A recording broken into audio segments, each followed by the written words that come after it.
parole de Dieu maintenant, spécialement donc le titre du message s'intitule « Connaître la joie », évidemment, de bien vivre.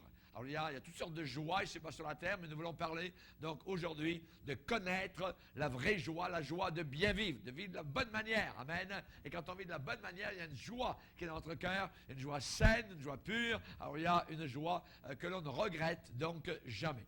On va, si vous voulez bien, lire la parole de Dieu. On va se lever pour lire dans 2 Timothée, chapitre 4. 2 Timothée, chapitre 4. Et nous allons lire spécialement au verset 1er. Deuxième épître de Timothée, chapitre 4, verset 1er.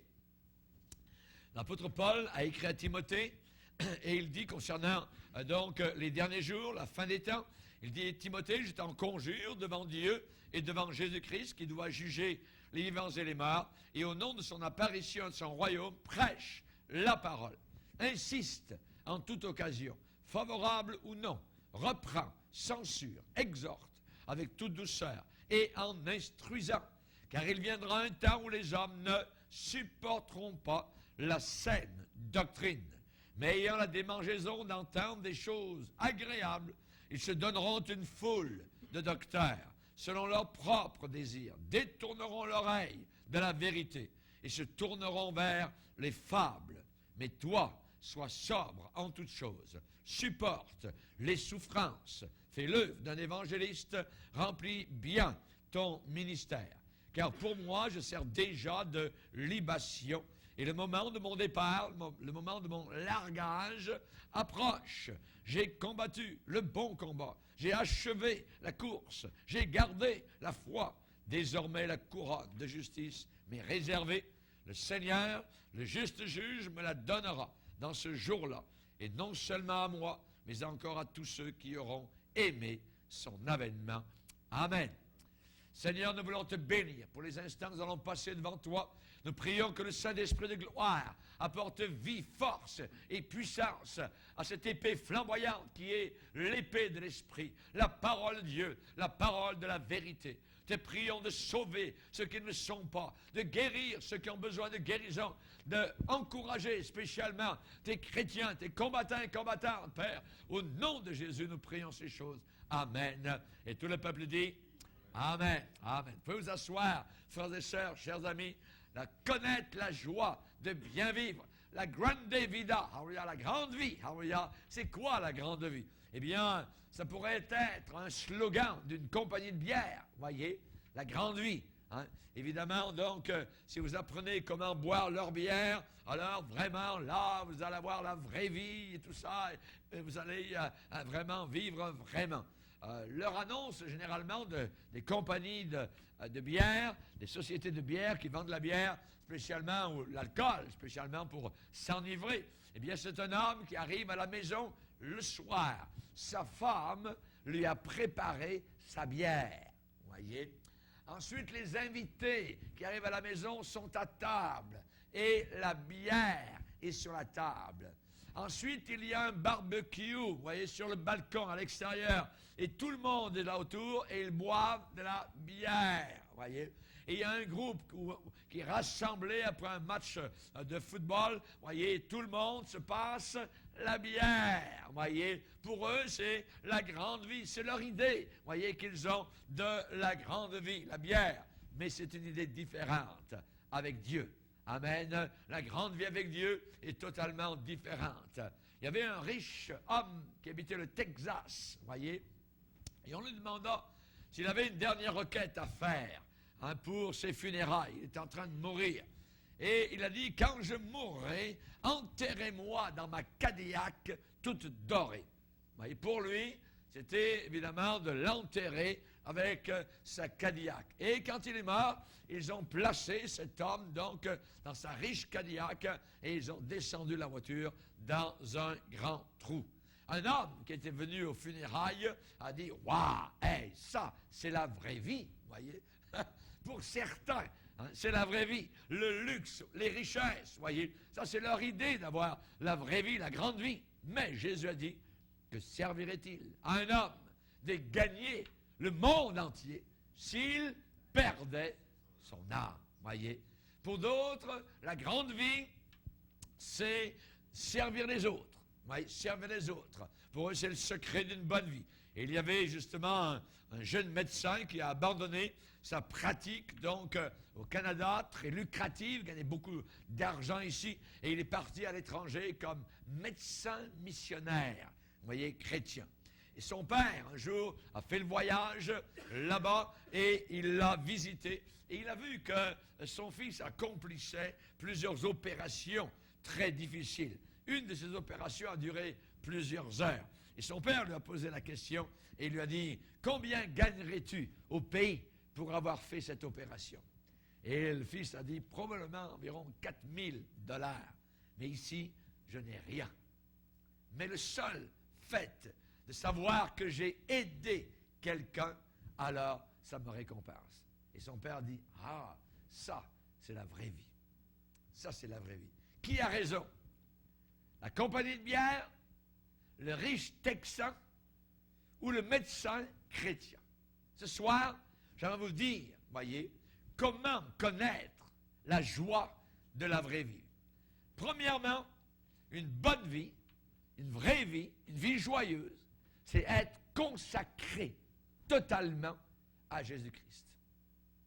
Et tant que quelqu'un n'est pas vraiment consacré, je dis bien consacré, voyez, corps, âme et esprit, accroché à Jésus-Christ, eh bien, il ne connaît pas la vraie vie. Un homme peut avoir une bonne santé, un homme peut avoir un bon travail, une belle famille, peut avoir une magnifique maison impeccable, mais cependant ne jamais venir face à face avec Jésus-Christ pour être sauvé et pour vivre l'expérience merveilleuse de la grâce qui nous sauve au travers du sang rougeâtre qui a coulé du corps ensanglanté de Jésus-Christ sur la croix. Tout cela, bonne santé, bon travail, bonne famille, belle maison, tout cela, c'est juste exister, mais non pas vivre. Non pas vivre. Il y avait un certain homme, un jour, qui a été sauvé à l'âge de 80 ans. Imaginez. Il a accepté le Seigneur à l'âge de 80 ans. Et quand il a eu 84 ans, un jour, dans une rencontre familiale, un de ses petits-enfants lui a demandé « Papy, quel âge as-tu » Et l'homme a répondu « J'ai 4 ans. J'ai 4 ans. J'ai passé 80 ans au service de Satan et j'ai connu Jésus seulement depuis 4 ans. Et je n'ai jamais vraiment vécu, a-t-il dit à son petit-fils, jusqu'au moment où j'ai rencontré Jésus-Christ. » Amen. La Bible dit un peu la même chose. Celle qui vit dans les plaisirs est morte, quoique vivante. Ça veut dire qu'elle existe, mais à l'intérieur, elle est morte. C'est une morte ambulante. Elle n'a pas la vie de Dieu. Et auparavant, tant qu'on n'avait pas Jésus dans notre cœur, nous existions, mais nous ne vivions pas. La vraie vie a commencé à jaillir, la première étincelle de vie, lorsque nous sommes nés de nouveau.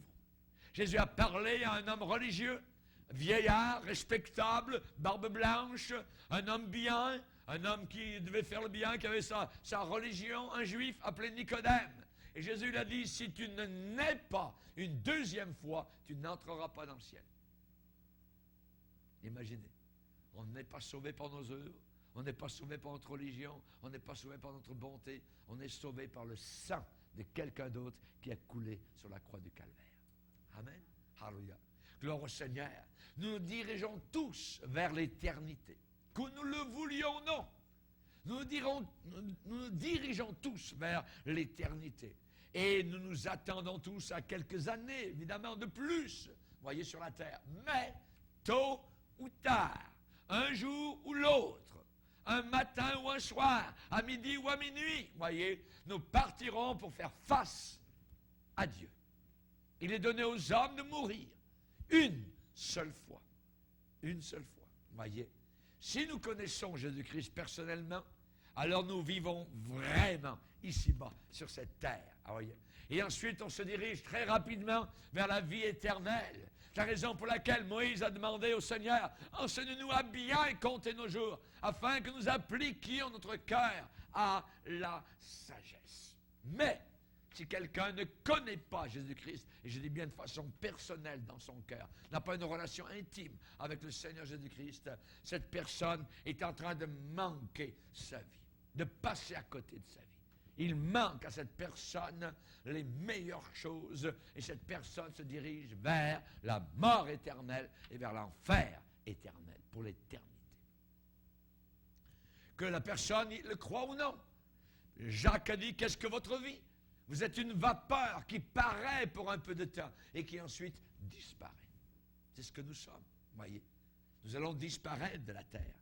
La chose la plus importante dans la vie, c'est se préparer à la vie et à la mort, voyez, en nous consacrant totalement, complètement, voyez, corps, âme et esprit, entre les mains de Jésus-Christ. La Bible dit, prépare-toi à la rencontre de ton Dieu. Prépare-toi. Une préparation doit se faire. L'apôtre Paul a dit la chose d'une autre manière pour ceux qui croient dans l'Épître aux Romains. Il a dit, si tu confesses de ta bouche le Seigneur Jésus et si tu crois dans ton cœur que Dieu l'a ressuscité d'entre les morts, tu seras sauvé. Es-tu sauvé? Alléluia. Gloire au Seigneur. Pas uniquement, je dirais, croire dans la tête, croire dans le cœur. Alléluia. Qu'il est vivant maintenant. Il est ressuscité. Gloire au Seigneur. Que Dieu soit glorifié. Et quand vous vous consacrez totalement à Jésus, vous avez planté vos pieds directement sur une route qui est une bonne route, avec une bonne vie. Alléluia. Gloire au Seigneur. Nous chantons dans l'Église chrétienne, alléluia, entre tes mains, j'abandonne tout ce que j'appelle mien. J'abandonne entre tes mains tout ce que j'appelle mien. Deuxièmement, une bonne vie. Il faut avoir absolument un lien vital avec l'Église de Jésus-Christ. Avec l'Église de Jésus-Christ, voyez. Un lien étroit avec l'Église. On ne peut pas être chrétien et vivre, je dirais, sur la périphérie de l'Église. On ne peut pas être sur son petit nuage, quelque part tout seul. Dieu va nous amener au corps de Christ. Si je suis sauvé, il va m'amener vers une assemblée où mon âme sera nourrie, où mon esprit sera renouvelé, où j'aurai la communion d'hommes et de femmes qui ont été pardonnés de leurs péchés comme je l'ai été. Alléluia. Gloire au Seigneur. Pas seulement, évidemment, avoir un nom écrit quelque part sur une liste de chrétiens ou un registre d'église, mais je veux dire avoir un lien qui veut dire quelque chose. Ça veut dire être fidèle à son église, être loyal, servir son église, une fraternité authentique. Nous savons que Jésus a dit qu'à la fin des temps, les hommes se trahiront les uns les autres. Ça veut dire qu'il n'y aura pas de loyauté, il n'y aura pas de fidélité. Ils seront traîtres. Un jour, ils seront là, demain, ils vont tourner la veste, ainsi de suite. Il ne faut pas qu'il en soit ainsi. Si je veux avoir la vraie vie, je suis fidèle à mon Église. Je suis fidèle à mes frères et à mes sœurs. Je suis loyal. Et je dis, je suis dans la joie quand on me dit, allons à la maison du Seigneur. Amen. Ah, ce soir, c'est l'heure de la réunion. Merci Seigneur, de ce que ce soir, les portes seront ouvertes, la parole sera prêchée, le Saint-Esprit va descendre, mon cœur sera renouvelé. Alléluia. On va chanter ensemble les louanges du Seigneur. Quelle joie de venir à la maison du Seigneur. Amen. Alléluia. Gloire au Seigneur. C'est certain qu'on peut aller dans n'importe quelle église et trouver des registres de listes de noms de gens, parfois qui ne sont pas entrés dans une église depuis des années. Oui, c'est certain. L'important, ce n'est pas d'avoir notre nom inscrit dans une église, mais l'important, c'est d'avoir notre nom inscrit sur le livre de vie. Amen, là-haut, dans la gloire éternelle. Avoir un lien vital avec l'église, avec l'assemblée de Dieu. Avoir la vraie vie là, à l'intérieur. Et pour beaucoup de ces gens qui ont déjà eu dans le passé leur nom inscrit quelque part, eh bien, l'église ne leur dit absolument rien, voyez, et leur nom ne dit absolument rien non plus à l'église parce qu'on ne les connaît pas, ou on les a oubliés totalement, ou alors ils sont complètement maintenant dans le monde, ils sont venus pendant un temps, voyez, parfois certains ont été baptisés dans l'eau, ils ont dit oui, j'aime le Seigneur, mais ce n'était pas authentique, le diable est venu, ils sont retournés dans le monde, et ainsi de suite. Ça existe, tous ces gens-là. N'oublions pas que nous devons aimer l'Église, aimer l'Église. Pourquoi? Parce que Jésus l'a aimée. Il en est mort pour elle. Il est mort pour l'Église. Je dois aimer ce que Dieu aime, je dois haïr ce que Dieu hait. Mais si j'aime ce que Dieu hait, et si je hais ce que Dieu aime, là je suis dans les problèmes. Voyez, je ne marche plus avec le Seigneur. Il faut que j'aime ce que Dieu aime, il faut que je haïsse, voyez, ce que Dieu hait. Amen. Jésus-Christ a aimé l'Église. Lisez avec moi dans Éphésiens chapitre 5. En préparant cette étude ce soir, j'ai été étonné de voir le nombre de fois dans Éphésiens 5 où le mot Église revient tellement souvent.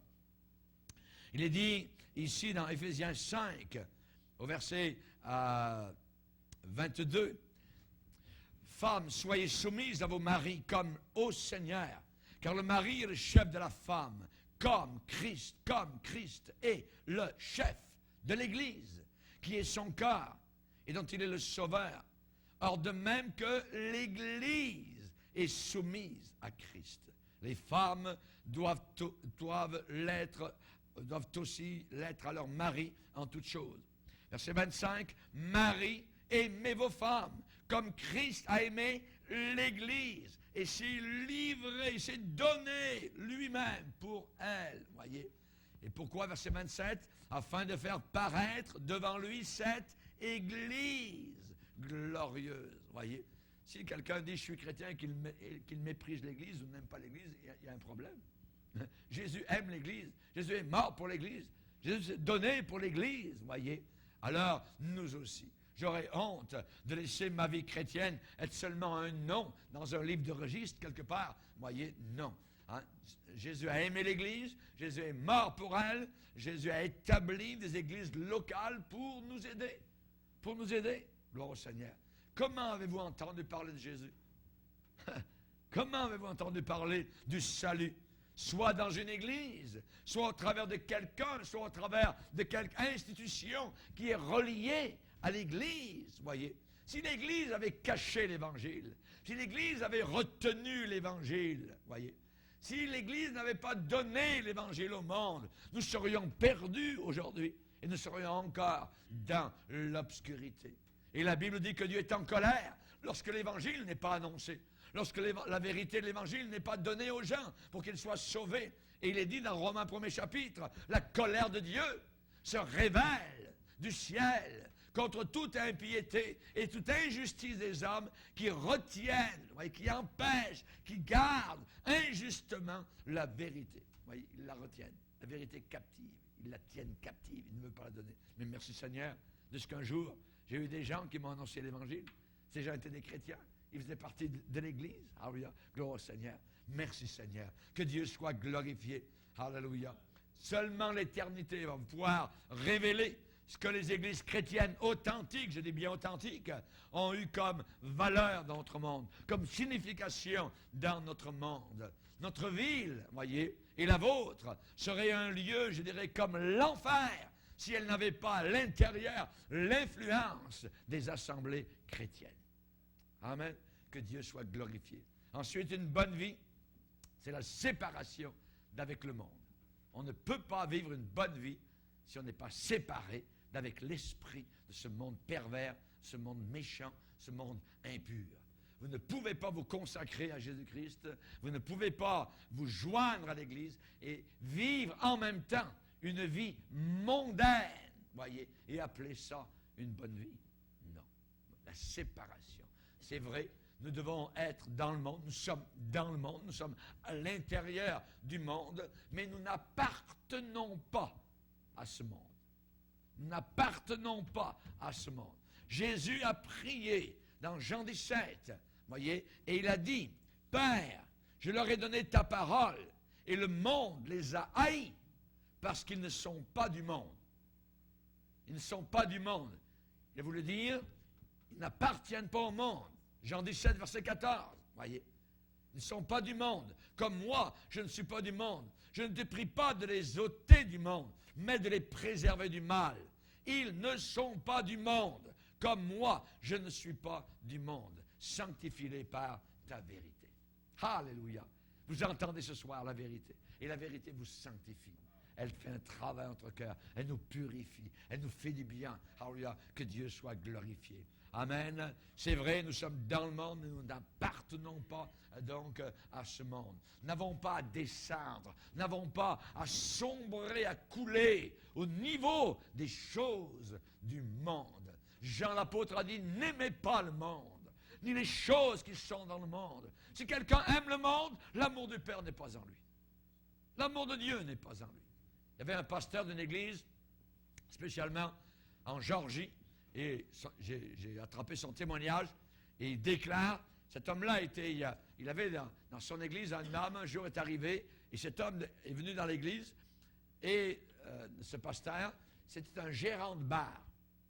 Un gérant de bar, et le gérant du bar le plus important en ville. Vous voyez, la caverne qui était là de jeux d'argent, où la boisson coulait à flot, trafic de drogue à l'intérieur du bar, ainsi de suite. Et un jour, cet homme, ce bartender, vous voyez, hein, ce patron de bar, est allé à l'église du pasteur. Et là, au travers de la prédication et des chants, cet homme-là est venu sur la conviction du péché. Il a senti qu'il était perdu. Saint-Esprit a travaillé. Comme Jésus l'avait dit, le Saint-Esprit convaincra le monde de péché. Voyez. Et à la fin de la réunion, il dit, pasteur, je vais vous parler. Très bien. Le pasteur est sorti le lendemain pour aller le rencontrer et ils ont parlé de Jésus.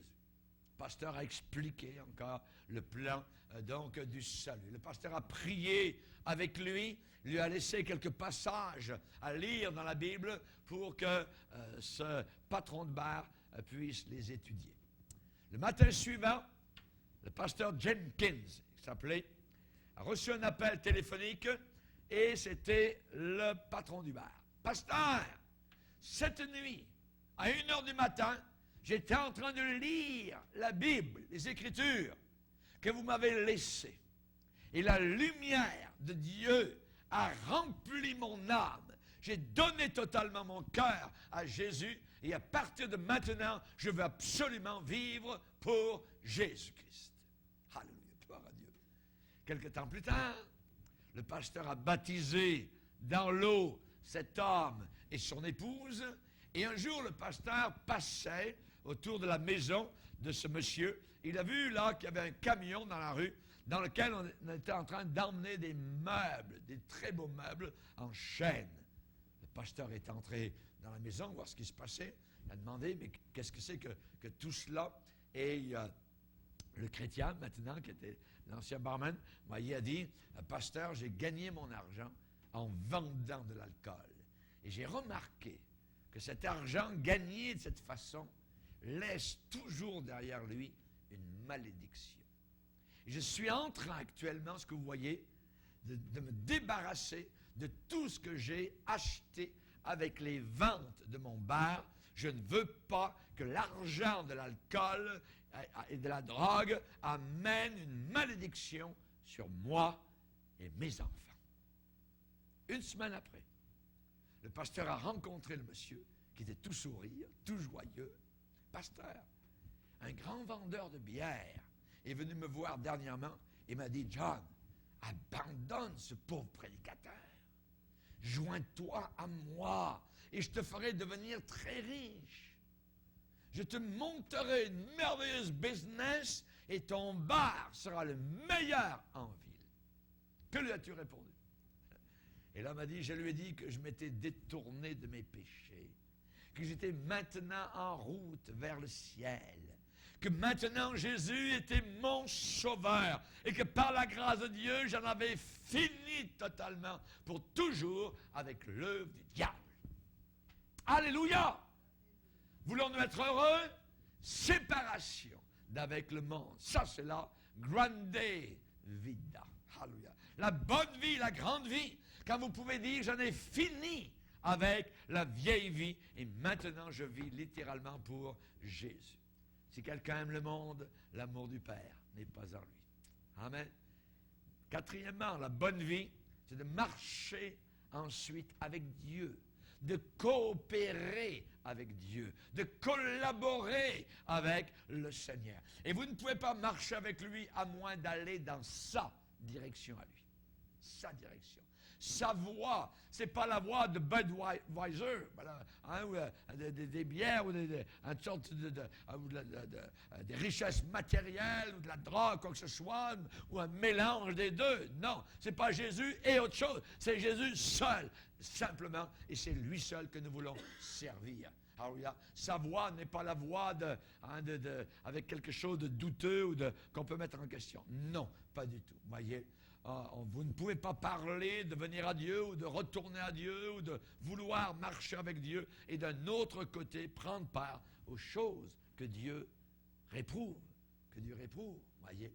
Quand on marche avec Dieu, on marche dans un sentier clair, net, étroit, c'est vrai, mais qui va vers la porte du ciel et du paradis. Merci Seigneur. La communion avec Dieu est très importante. De communier, d'avoir une intimité avec comment? Deux choses simples, voyez, la prière et la Bible. Prier, ça veut dire on parle à Dieu.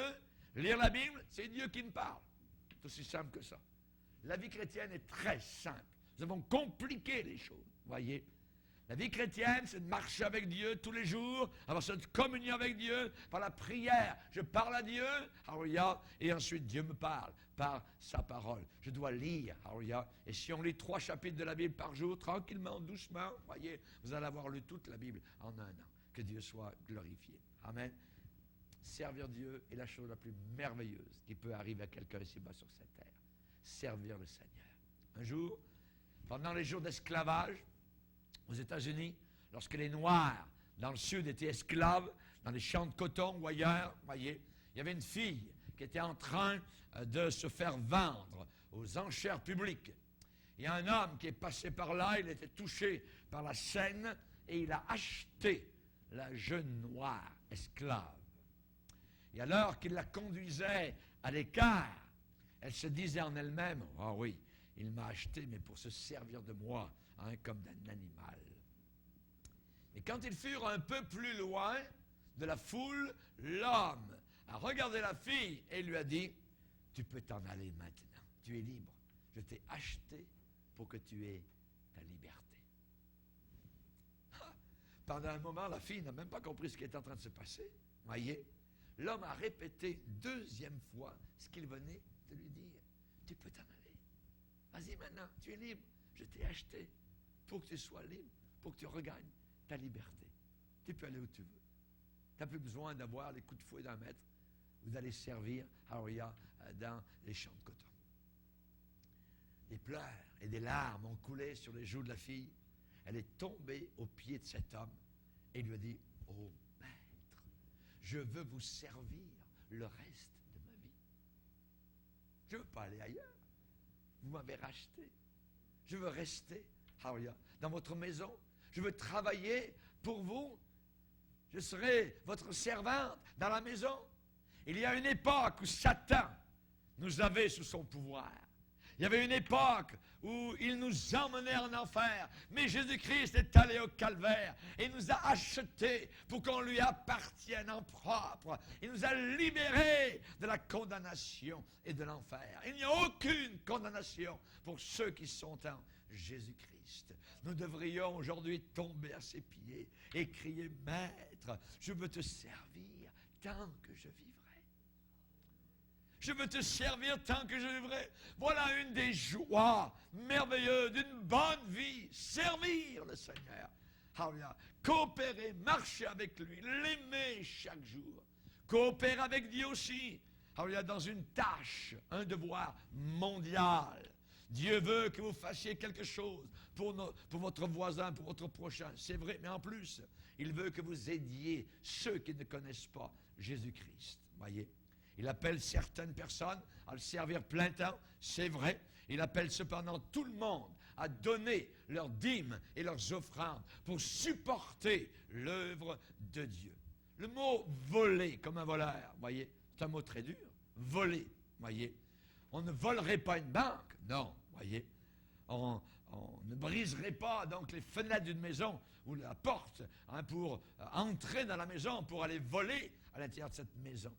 Mais Dieu dit que les hommes le volent en n'apportant pas à sa maison leurs dîmes et leurs offrandes. Et le chrétien ne retire aucune joie en prenant l'argent qui appartient à Dieu et s'en servant pour lui-même. Il n'y a aucune joie à cela. Ça appartient à Dieu, on le donne pour le Seigneur. La dîme, alors il y a le 10e, notre revenu appartient à Dieu. Et dans Malachie 3, Dieu va dire à sa génération, vous me volez. Il dit, Seigneur, encore on te vole, on ne te vole pas, on n'est pas des voleurs. Vous me volez dans les dîmes et les offrandes. Et combien de personnes le font régulièrement, régulièrement. Chers amis, la bonne vie, c'est d'être abandonné. Dieu pourvoit nos besoins. Qu'on soit en temps de récession, que le monde manque, Dieu a toujours. Dieu est capable de multiplier l'huile, il est capable de multiplier la farine, il est capable d'ouvrir des mers, il est capable de faire pleuvoir, il est capable de doubler les récoltes. Il est un Dieu merveilleux, tout puissant. À nous d'avoir confiance en lui.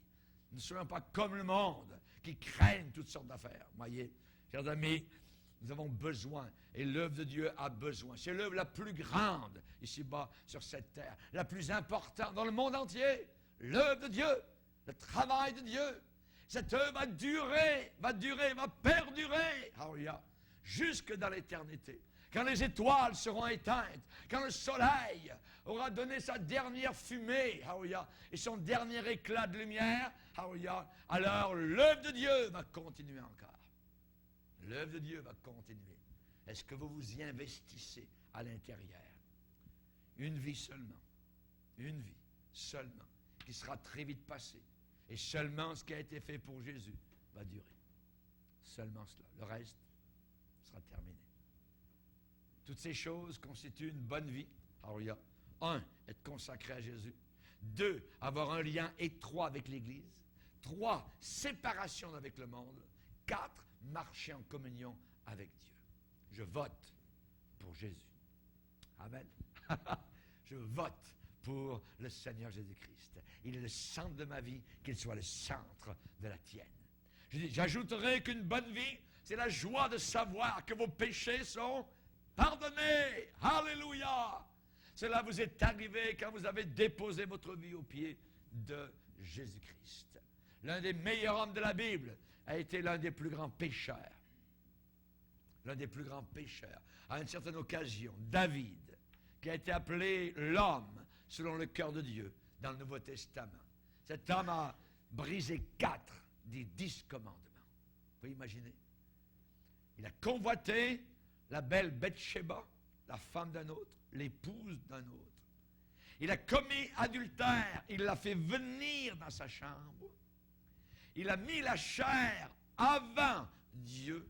Plus que cela, il a planté le couteau dans le corps de son mari.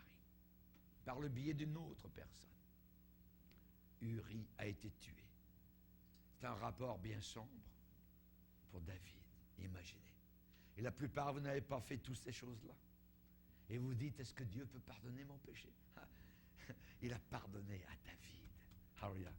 Il a pardonné, alléluia, sa convoitise, son adultère, son meurtre. Il a tout pardonné. Alléluia. C'est merveilleux la joie que nous avons de savoir que tous nos péchés sont pardonnés. Il est venu vers Dieu, David, dans la repentance. Il a écrit le psaume 32, le psaume 51. Alors, des psaumes de repentance, Dieu lui a pardonné avec grâce. Et ensuite, il a écrit « Heureux, béni, joyeux est l'homme dont les iniquités sont pardonnées, dont les péchés sont couverts. Heureux l'homme à qui le Seigneur n'impute pas son péché. » Le Dieu qui a pardonné à David son grand péché pardonnera aussi le vôtre. Amen. N'est-ce pas la joie d'une bonne vie? Alléluia. Savoir qu'on ne peut pas nous-mêmes se racheter. On ne peut rien faire. Tout ce qu'on peut faire, c'est tomber spécialement aux pieds de Jésus et dire merci Seigneur. Tu as pardonné tous mes péchés. La bonne vie, c'est la joie de savoir ensuite que vous avez quelqu'un qui est là pour vous aider.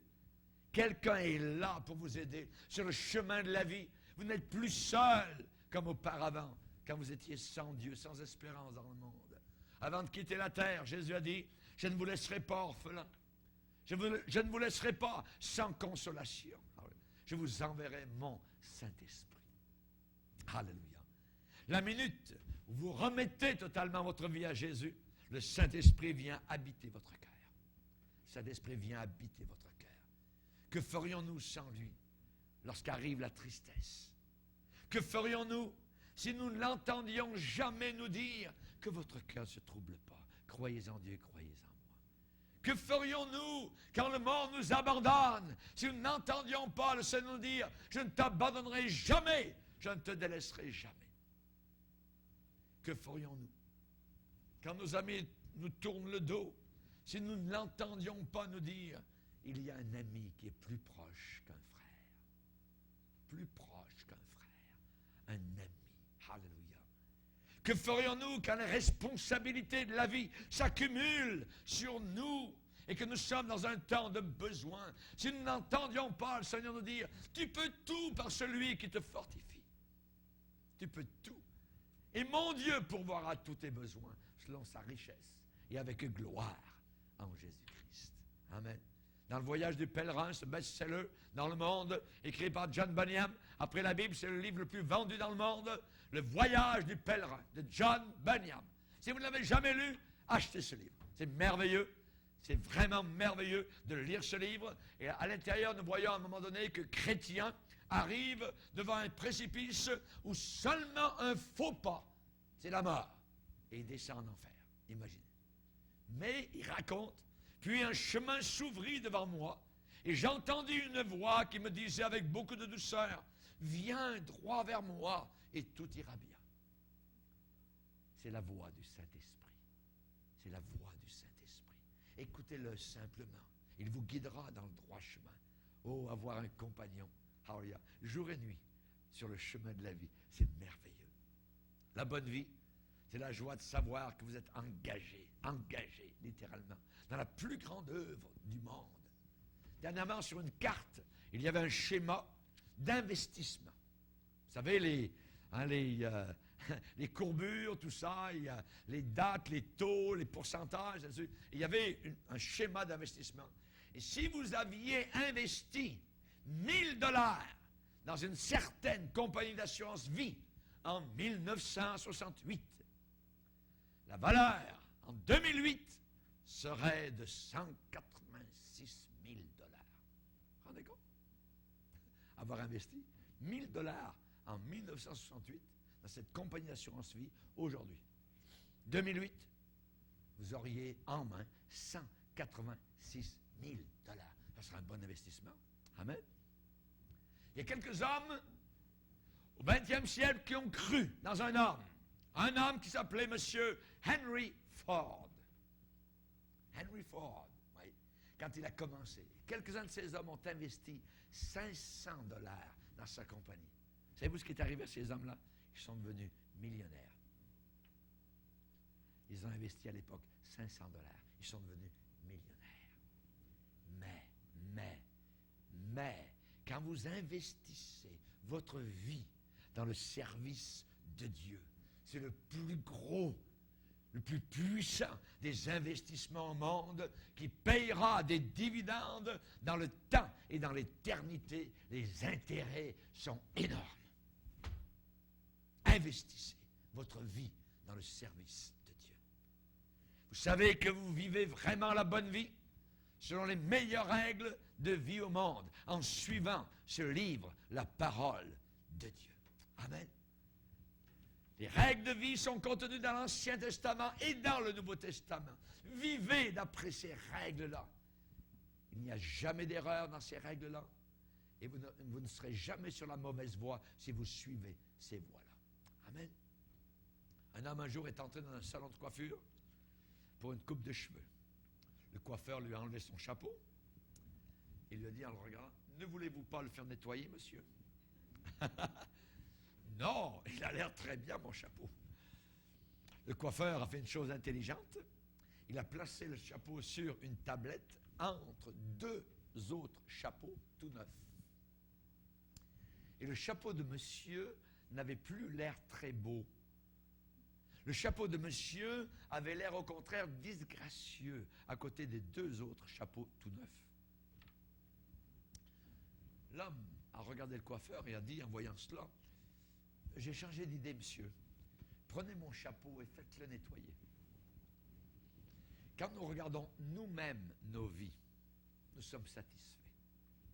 Mais si on les place en face des règles de vie de Dieu, nous voyons notre besoin de vivre mieux que cela. Amen. Merci Seigneur pour les règles de vie qu'il nous a laissées. La bonne vie, c'est quand vous savez que vous n'avez aucune peur face à la mort. Aucune peur face à la mort. Quelqu'un, cependant, qui n'est pas venu se placer dans la bonne vie qui est en Jésus-Christ a le droit d'avoir peur de la mort. La mort va trancher tout ce qu'il y a de bon dans cette vie-là. La mort va achever complètement toutes ses chances qu'il aurait pu d'être sauvé. J'ai pitié de celui ou de celle qui va faire face à la mort sans le grand ami Jésus. C'est terrible. La Bible dit que Jésus-Christ a anéanti celui qui a la puissance de la mort, c'est-à-dire le diable, et qu'il a délivré tous ceux qui, par peur de mourir, étaient toute leur vie retenus dans l'esclavage, la peur de la mort. Il n'y a pas un seul de nous, à notre meilleur, qui n'a beaucoup d'années encore à vivre. Il ne nous en reste pas beaucoup. N'est-ce pas merveilleux de savoir que tout sera bien avec notre âme? Ce sera une paix parfaite quand arrivera le moment de notre mort. Ce sera merveilleux. Nous la regarderons arriver, nous dirons, oh mort, où est ta victoire? Tu as été englouti par la vie de Jésus-Christ. Il y avait un missionnaire et sa famille en Irak pendant un raid aérien, dernièrement. Les bombes tombaient d'un côté et d'autre. Il n'y avait aucun endroit pour se réfugier. Et le missionnaire et sa femme et sa petite fille sont cachés sous une table. Et alors que les bombes tombaient toutes proches, bing bang, voyez, ils ont courbé la tête, ils ont prié le Seigneur. Et lorsque le danger a été passé, la petite fille est allée voir son papa en serrant sa main. Papa, papa, le Seigneur Jésus est le meilleur refuge, n'est-ce pas? Et le papa dit, oui, c'est Jésus qui est le meilleur refuge. Pas la table, Jésus-Christ est notre meilleur refuge. Et quand nous arriverons à la fin de notre chemin, nous saurons comme jamais auparavant que Jésus a été le meilleur refuge pour notre âme. En toi, je place tout mon refuge. Chers amis, il y a des gens qui placent leur refuge dans leur religion, dans leurs bonnes œuvres. Voyez, quelle déception ne vont-ils pas avoir? Ils pensent que leurs bonnes œuvres vont les sauver. Ils pensent qu'avoir eu un certain nombre d'enfants va les sauver. Ils pensent qu'avoir brûlé tant de cierges va les avoir sauvés. Non. Dernièrement, il y a à Java, vous voyez, dans le coin de Sumatra, tout ça, là, dans Indonésie, il y a un volcan, terrible éruption volcanique. Et les gens fuyaient de toutes parts devant la lave qui s'en venait sur leur village. Il y a une mère affolée qui s'est précipitée dans la chambre où son bébé était en train de dormir. Elle s'est emparée de lui, l'a roulé dans une couverture pour le protéger. L'air était déjà embrasé comme en feu, rempli d'étincelles. Elle a couru une course folle. Elle a serré contre elle son précieux trésor. Elle est parvenue finalement à une zone de sécurité. Et alors que le cœur tremblant, elle a ouvert la couverture pour voir comment le bébé avait supporté sa course. Un cri terrible s'est échappé de ses lèvres. Elle est tombée à terre dans les pommes, anéantie. Dans son trouble, elle avait saisi à la maison un petit oreiller. Et le bébé était resté. Et c'était avec cet oreiller qu'elle serrait contre elle qu'elle avait fui, laissant son bébé dans les flammes. C'en était trop pour sa raison. Elle est devenue folle. Chers amis, il y a des gens qui veulent fuir le jour du jugement à venir avec un oreiller contre eux, avec une religion froide, sans vie, avec des bonnes œuvres. Ils ne savent pas quel cri terrible va jaillir de leurs lèvres quand ils verront qu'ils sont perdus pour l'éternité et qu'ils descendent à l'enfer parce qu'ils ont mis leur confiance non pas dans le sang de Christ à la croix du calvaire, mais dans leurs propres œuvres. Leur petit oreiller était sans vie. C'est pas la vraie chose. Il faut avoir la vraie chose. Ayons avec nous le Christ vivant. Amen. La joie, c'est de savoir que vous avez une demeure dans le ciel qui est pour vous, pour l'éternité. Amen. Alléluia. Jean est la poudre de l'amour. Jean a écrit le 4e livre du Nouveau Testament. Et un jour, alléluia, il est arrivé sur le sommet d'une haute colline. Il était à Patmos, enfermé. Il a regardé dans la direction de l'Est, vers son pays d'Israël, son foyer, ses bien-aimés, alléluia, qui étaient là-bas. Il était séparé d'eux par la mer. Et Dieu l'a laissé regarder dans le ciel. Et il lui a dit d'écrire ces paroles. Là-haut, il n'y avait plus de mer. La mer n'existait plus. Il n'y aura plus de séparation. Nous serons toujours ensemble et pour toute l'éternité. Amen. Jean a su qu'arrivait une époque quand il ne serait plus jamais séparé des gens, de ses frères, ses sœurs et des choses qu'il aimait. Amen.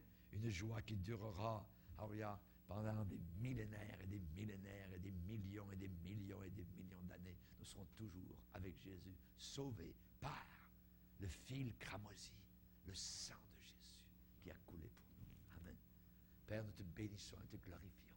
Combien nos cœurs sont heureux pour cette vie, cette grande vie, cette belle vie, la vie qui est en Jésus-Christ. Veuille bénir abondamment ceux et celles qui entendent ce message, que nous puissions nous placer à tes pieds, que nous puissions embrasser tes mains percées, que nous puissions pleurer sur tes pieds qui ont été cloués, Seigneur. Alléluia. Merci pour l'offrande de ton cœur une fois pour toutes. Veuille bénir ceux et celles qui entendent ce message et qu'ils puissent pénétrer le fond de nos entrailles dans le nom puissant de Jésus. Merci, Seigneur. Amen. Et tout le peuple dit Amen.